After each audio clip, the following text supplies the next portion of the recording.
د جبر او اختیار ډیالکټیک.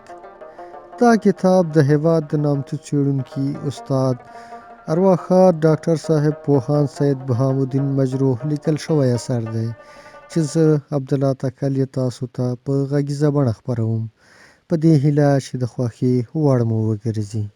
د کتاب اوومه برخه، فرد د اجتماع په مقابل کې. کومه ازادي چې د نورو په غلامۍ چلیږي، هغه ازادي د خپل ځان غلامه کیږي. د غلامۍ غلامه کیږي. داسې ازادي مریتوب ته اړه او په مریتوب پورې تړلې وي.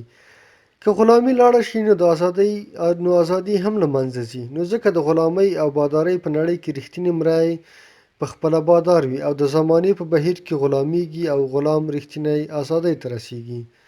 فرد د اجتماع په مقابل کې. دا زموږ د جبر او اختیار د ډیالکټیک دریمه او وروستۍ مرحله ده. نن د فرد او اجتماع په باره کې ډیر بحثونه روان دي. څوک فرد له اجتماع څخه قربانوي، څوک اجتماع د فرد د نفسي خواهشاتو تابع کوي، څوک فرد ته په کوم ځان ته شخصیت نه قایلېږي او یوازې یو اجتماعي حیوان ترې جوړوي، او څوک اجتماع د کوم مستقل واقعیت په څیر نه مني. هر څه له فرده ګڼي او د هرې اجتماعي حادثې لپاره فردي او نفسي علتونه پیدا کوي. موږ له دې نظریاتو څخه د یوې طرفدارې او د بلې رد کول نه غواړو، ځکه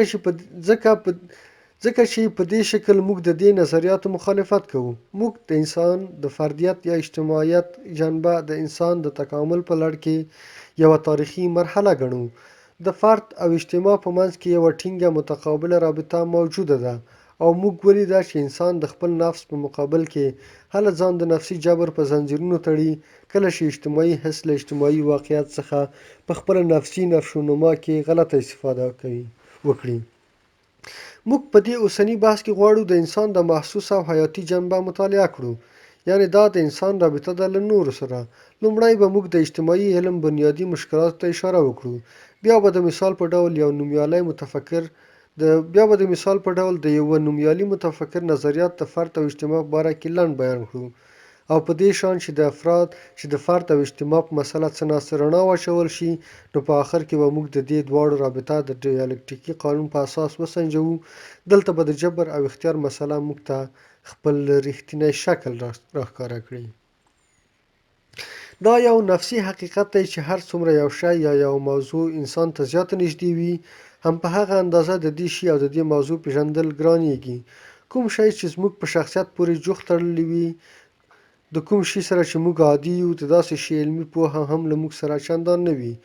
موږ ته ځان له جهان څخه نږدې وي. همدا سبب دی چې انسان په جهان علمي پوهه پیدا کړه شوه او د ځان په باره کې علمي پوهه لا تر اوسه نیمګړتیا لري. دومره چې انسان خپل غویی د کولبیر لپاره ښه پیژني، هغومره خپل ځان نه پیژني.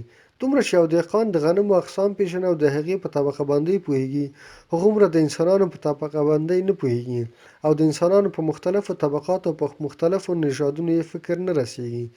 سقراط به ځکه خلکو ته ویل: هر څه نه لومړی خپل ځان وپیژنئ. رښتیا هم خپل ځان پیژندل ګران کار دی او د کائناتو او د ستورو د قوانینو پیدا کول اسانه دي. همدا سبب و چې انسان له ډېره پخوا د نجوم په علم پوهېده، مګر د خپلو روحي او اجتماعي حوادثو په اساسي علتونو لا تر اوسه هم سم نه پوهېږي.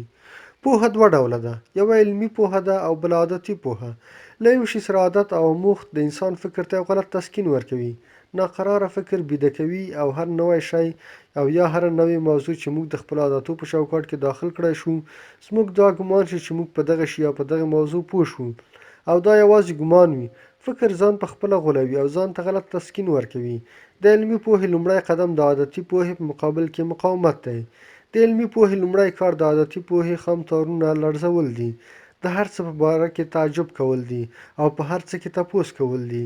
په دې شان عقل راویښ شي، مضطرب شي او کوښښ کوي چې د پوهې بنا نوره په عاداتو ونه کړي، بلکې عقلي تاداوونه ورته وکیني. علمي پوهه هغه ده چې د عقل او استدلال په ستنو ولاړه وي. موږ احساسات لرو چې کله ګډوډ او کله آرام وي. موږ عواطف لرو چې کله طوفاني وي او کله د سبا د باد په شان پسته الوتنه کوي. موږ خاطرات لرو چې کله زموږ په مخ صحنې جوړوي او زموږ له نظره داسې تیریږي لکه د اوسني ژوند واقعیت، او کله راڅخه داسې ورک شي لکه په ژور کوهي کې چې لوېدلي وي او راویستل یې امکان نه لري. همدارنګه موږ په یو معینه اجتماع کې داخل یو او له نورو خلکو سره ګزاره کوو. څوک مو دوستان دي، څوک مو دښمنان.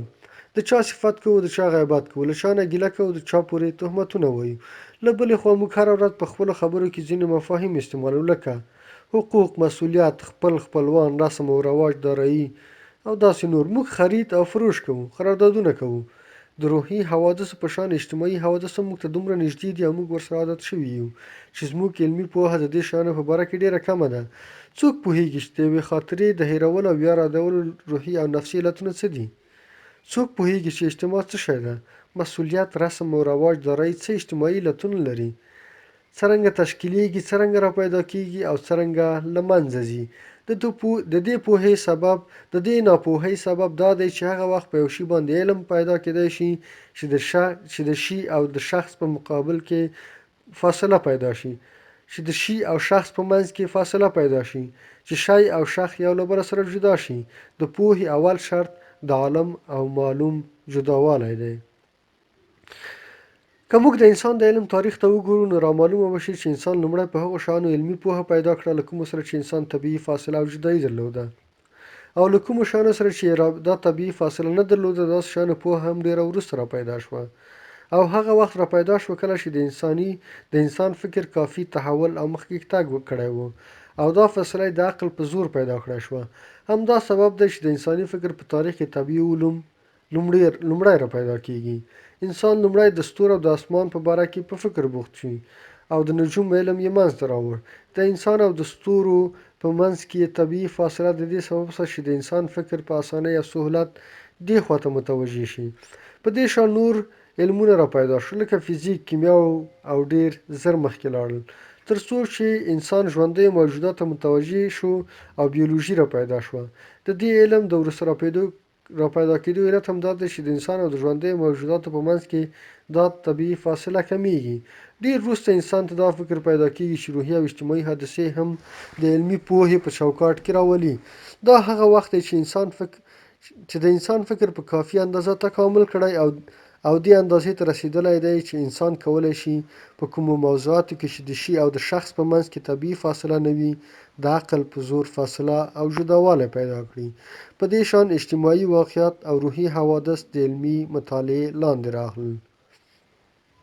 دا فاصله چې د انسان او طبیعت د اشیاو په منځ کې شته او موږ ته اوس طبیعي ښکاري دومره هم طبیعي نه ده. د انسان او طبیعت په منځ کې جدایي د انسان په تاریخ کې ورو ورو او ډېر وروسته راپیدا کېږي. فردیت او شخصیت د تاریخ مولود دی. د انسان لپاره ډېره زمانه پکار وه چې جمعیتونه او فکرونه تحول او تکامل وکړي تر څو چې انسان ځان د فرد او شخص په حیث وپېژني، یعنې له یوې خوا ځان د طبیعت له اشیاو څخه جدا وګڼي او له بلې خوا د ځان او اجتماع په منځ کې فرق او جدایۍ ته قایل شي.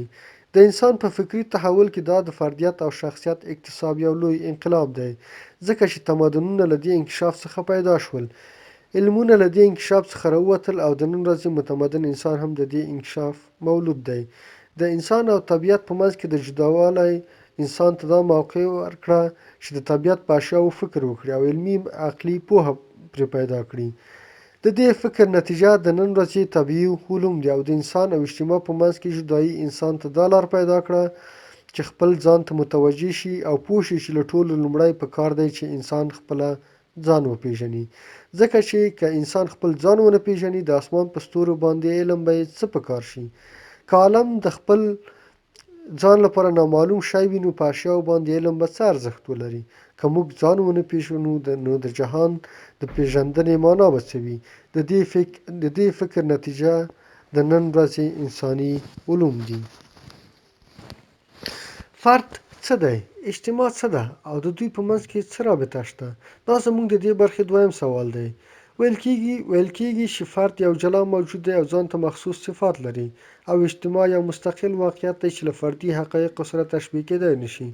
لکه اکسیجن او هایدروجن سره جدا دي، خپل مخصوص کیمیاوي خواص لري او چې سره یو ځای شي اوبه ترې جوړیږي چې خواص یې نه د هایدروجن له خواصو سره مشابهت لري او نه له اکسیجن سره. تقریبا همدارنګه د دورکهایم فرانسوي اجتماعي عالم په عقیده افراد چې یو له بل څخه جدا وي مستقل واقعیت لري او چې سره یو ځای شي او اجتماع تشکیل کړي یو نوی واقعیت ترې جوړیږي. په دې ډول دا دوه واقعیتونه یعنې فردي واقعیت او اجتماعي واقعیت یو له بله دومره جدا دي چې هر یو ځان ته مستقل علم غواړي او د مطالعې لپاره مستقله لار لري. د فرد مطالعه روحیات او نفسیات کوي او د اجتماع مطالعه سوسیولوژي کوي. مقصد دا دی چې فرد او اجتماع دوه داسې واقعیتونه دي چې یو له بله هم جدا دي او هم نه دي. اجتماع له افرادو څخه تشکیلیږي او افراد د اجتماع له برکته افراد دي او ځان ته په فردیت قایلېدای شي. مګر د فرد او اجتماع په منځ کې مبارزه هم پیدا کیږي. کله افراد د اجتماع وژلو تر ملا تړي او کله اجتماع فرد تر پښو لاندې کوي. دلته یوه ډیالکټیکي رابطه راڅرګندیږي، یعنې د فرد او اجتماع له تناقضاتو څخه هم فردي حیات راوځي او هم اجتماعي. په دې تناقضاتو باندې چې کومې مهمې خبرې شوي دي او عالمي شهرت لري هغه د ژان ژاک روسو اثر دی. مګر روسو دې تناقضاتو ته د ډیالکټیک په نظر نه ګوري. روسو د فرد او اجتماع په مجادله کې د فرد طرفداري کوي او دی چې د اجتماع لپاره کوم نظري تهداب ږدي هغه هم د فردي منافعو د حفاظت لپاره دی. نن ورځ هر چاته معلومه ده چې روسو ویل د انسان خوشبختي په انفرادي، وحشي او طبیعي ژوند کې ده. انسان یو وخت د ځینې طبیعي مصیبتونو په اثر مجبور شو چې اجتماعي ژوند غوره کړي. په یو وخت کې زلزلو، بارانونو، بادونو، سیلابونو انساني افراد دې ته مجبور کړل چې له خپلو غارونو څخه راوځي، انفرادي ژوند پرېږدي او له نورو انساني افرادو سره یو ځای شي او د یو بل په کومک له طبیعي حوادثو سره مجادله وکړي. په دې ترتیب له فامیلونو څخه قبیلې جوړې شوې، له قبیلو څخه قومونه تشکیل شول، قومونه سره غونډ شول او لوی جمعیتونه شول. روسو وایي چې د دې مصیبتونو په مقابل کې اجتماع ډیره مفیده ثابته شوه او ضروري شی هم و. مګر دا شی چې یو وخت مفید و اوس د فردي حیات لپاره مضر دی. روسو وویل اجتماع اوس یوازې داسې مرحلې ته رسیدلې ده چې غیر د فرد له خرابولو، د شخصیت د له تاړولو، د بدبختۍ له راوړلو څخه بل کار نه لري. اجتماع افراد فاسدوي، انساني صفات له منځه وړي او په ځای یې فساد او بدبختي راوړي. مګر له بل خوا روسو دې نتیجې ته ملتفت دی چې انسان اوس بیا ځنګلونو او غارونو ته نشي تللی او هغه پخوانی ژوند له سره بیرته نشي جوړولی. له قرنونو را په دې خوا فرد په اجتماع کې دومره بد عادت اخیستی چې اوس غیر له اجتماع څخه ژوند نشي کولی. نو د افرادو د بدبختۍ علاج به څه وي؟ د روسو په فکر د اجتماع او فرد رابطه باید بل شان شي. باید د فرد او اجتماع په منځ کې داسې یو قرارداد وشي چې فردي طبیعي حقوق پکې حفظ شي او اجتماع د افرادو له ارادې څخه تشکیل شي او بل کوم شی پکې داخل نه وي. دا قرارداد باید څرنګه وي او په څه تهداب ولاړ وي؟ د دې لپاره روسو خپل مشهور کتاب ولسي تړون ولیکه. شک نشته چې د روسو نظریات د افکارو په تاریخ کې ډیر مهم دي. مګر د روسو په دې نظریاتو باندې مهم انتقادونه شوي دي. اول دا چې د اجتماعاتو د تشکیلېدو علت کوم طبیعي مصیبتونه نه دي، بلکې د اجتماعي ژوند غریزه د انسان په طبیعت کې پرته ده. لکه چې ځینې مچۍ، میږیان یا نور ژوي غیر له کومې فکري ارادې څخه په ګډه ژوند کوي. داسې یو طبیعي تمایل په انسان کې هم شته. انسان له هر څه نه لومړی اجتماعي ژوی دی او نه لکه چې روسو به ویل چې انسان یو انفرادي موجود و او یو وخت یې له ځان سره داسې فکر وکړ چې اجتماعي حیات مفید دی. له دې فکر څخه وروسته یې تصمیم ونیو چې په اجتماع کې داخل شي او بیا یې له نورو سره د اجتماعي ژوند تړون وکړ. د روسو د دې نظریې ثابتول ډیر ګران کار دی، ځکه چې د افرادو په منځ کې د قراردادونو احتیاج هله را پیدا کیږي چې فردي اختلافونه را پیدا شي او فردي اختلافونه هله را پیدا کیږي چې شخصیت تر یوې اندازې نشونما کړی وي. فردیت او شخصیت د اجتماع د نشونما مولود دی. قرارداد او د قرارداد فکر په اجتماع کې ډیر وروسته را پیدا کیږي. په ابتدایي انسان کې لا دا قوت و چې د خپل انفرادي ژوند په باره کې فکر وکړي او د اجتماعي ژوند یا فایدو ته ملتفت شي او بیا له نورو سره تړون وکړي. له بلې خوا هر سړی د اجتماعي حیات په فایده هله پوهېدای شي چې په اجتماع کې ژوند کړی وي. نو یو ابتدایي انسان چې هیڅکله په اجتماع کې ژوند نه وي کړی څرنګه د داسې ژوند په ګټو باندې پوهېدای شو؟ انسان له هر څه نه لومړی اجتماعي حیوان دی. فردیت او شخصیت ورو ورو د اجتماع له تحول څخه راپیدا کېږي. د فرد او اجتماع په منځ کې تناقضات د دې تحول او حرکت یوه وروستۍ مرحله ده. د ډیالکټیکي نظریې په اساس هر شی چې متحرک وي تحول کوي او له تناقضاتو سره مخامخ کېږي. تحول څه شی دی؟ د تناقض له یوې مرحلې څخه بلې مرحلې ته تېرېدل دي او د دې حرکت قانون ډیالکټیک دی او هر ډیالکټیک همیشه درې مرحلې لري. اول د تایید مرحله، دویمه د نفي مرحله، دریمه د ترکیب مرحله. یعنې اول یو واقعیت ځان تاییدوي، بیا ځان نفي کوي او د داسې تایید او نفي له یوځای کېدو سره یو ترکیبي واقعیت منځته راځي چې هغه د اشیاو واقعي موجودیت دی او د اشیاو واقعي موجودیت حرکت او تحول دی. له بلې خوا د فرد او اجتماع په منځ کې مهم تناقضونه شته. فرد د اجتماع ضد واقع کېدای شي او اجتماع فرد له ځان څخه نفي کولی شي. په دې تناقضاتو کې هم باید ډیالکټیکي حرکت موجود وي. اوس به وګورو چې دا حرکت په څه شان کېږي. انسان لومړی اجتماعي حیوان و. د زمانې په مرور د اقتصادي، تاریخي او فکري تحولاتو په اثر انسان خپل فردیت کشف کړ، خپل فردي شخصیت یې تایید کړ او له اجتماع څخه یې انکار وکړ. مګر د تکامل یو بله مرحله کې انسان له دې انکار څخه هم انکار کوي او پوهیږي چې فردي شخصیت غیر له اجتماع څخه امکان نه لري. په دې وسیله حقیقي انسان کشف کېږي چې هغه د فردي شخصیت او اجتماعي شخصیت یو واحد واقعیت دی.